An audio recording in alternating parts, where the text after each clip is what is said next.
Thank you, Chief. I guess I have much more faith in human beings than I do machines being in the IT industry. And my concern is not so much that the officer would be skewing the reading on the radar gun, but if an officer is sitting in an intersection and puts the gun on a vehicle that he thinks is going approximately 40 miles an hour and it reads 85, that officer knows that there's something wrong with that equipment.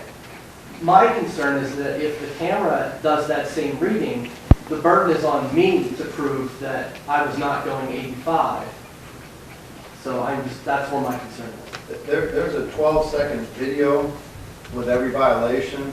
So the officer, in essence, when he's reviewing it, would have the same advantage as if he was sitting there, except he would be reviewing a 12-second video of the violation. So obviously, if the radar gun's reading 85 and the traffic, or you got a citation at 85 and the rest of the traffic looks like it's moving at 35, I would hope that the officer would look at that and say, hey, you know what? This isn't looking appropriate here. Maybe we need to throw this out and check our equipment. And at that point, it would be on the vendor to check their equipment? Correct. It's the officer has to make the final approval on that. If he sees or views that there's a potential problem with that, such as the scenario that you give, then the officer would have to make a judgment and say, hey, this isn't right. We need to do something about this and not issue the ticket. As much as Mr. Tony indicated with regards to the red light violation, if you're stopped in the middle of the intersection, the camera takes your picture, the 12-second video is going to show us where you're at with regards to the changing of the light and your position within the intersection.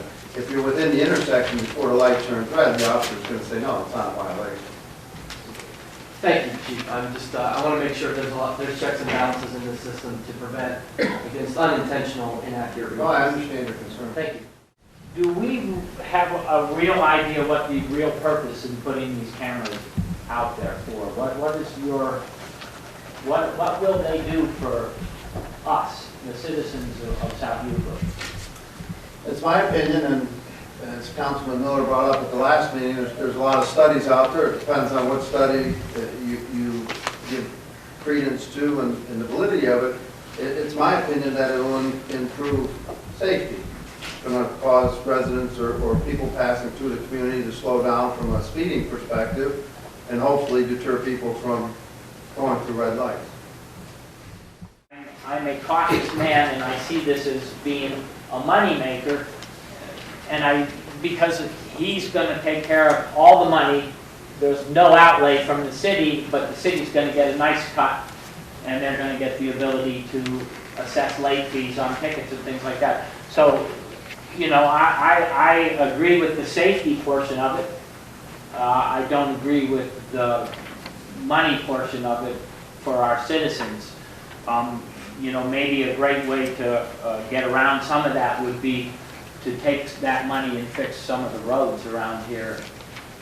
And then the citizens would see a direct result from, and then maybe they'd be more for it than seeing the money just go to City Hall.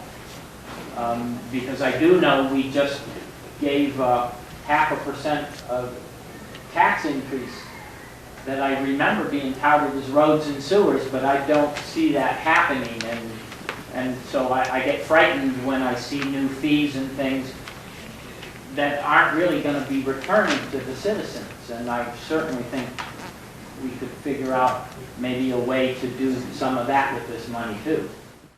I have some questions. Do speed trailers slow down traffic? I believe they do.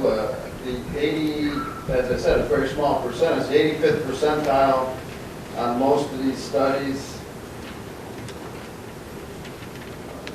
For example, this one's on Greenwald, where the posted speed limit is 25 miles an hour. The 85th percentile was 32 miles an hour. So 85% of the vehicles were going 32 miles an hour or less, based on the survey by the speed trailer. So I think that the speed trailer in the presence does have an impact. Okay. Mobile cameras, they can be very effective, but they also can drive away business. If someone has a choice of coming in one way versus another way to get to a hardware store, if you know there's a lot of mobile cameras and they're moving a lot, if they're doing what they're supposed to do in a small suburb like this, one camera moves around a lot. You can also drive away business, and you can drive into the side streets, where there's probably more speeding there than anywhere else. Third, there was an article in the paper not too long ago about Cleveland's huge number of unpaid camera tickets. And I believe what the plain dealer, and I just want to confirm this, what the plain dealer said is there is no legal way to make anyone really pay a single ticket that's a camera ticket. Is that true? That was, I read the article, but that's the plain dealer's interpretation. The issue is that Cleveland chose to take a soft approach on it. And if you've read the follow-up article, they've made some adjustments in their process and how they're going to collect those. So there is a legal mandate, there's things you can do legally if someone doesn't pay the ticket? Okay, just wondering about that. And to you again, one of the speakers asked about data, about areas before and after they put in cameras, and you said it depends on the article. But in reality, with research, there are some articles that will support it with the research and some articles that won't. Then following that, there's usually some summary articles dissecting the whole thing. What I'm asking you is, what is that current status summary now? I went to Cleveland State University and asked them for an objective research done on traffic enforcement cameras. The person that I spoke to, Wendy Regaza, gave me 3 articles that I've distributed that indicate that it reduces accidents by 20%. But there's somebody here that can go on the internet and you can pull up an article anywhere else that'll tell you that it increases accidents. It really depends on what you want to believe. I tend to believe the research because they're in the business of research. So there's only 3 articles? These were 3 objective articles that she pulled out. She did this as a favor for me. She's not working for me. I asked her if she would give me some articles that would tell me what I can expect from an objective point of view, not done by the camera operator, not done by the city that implemented it, but by research, a third party.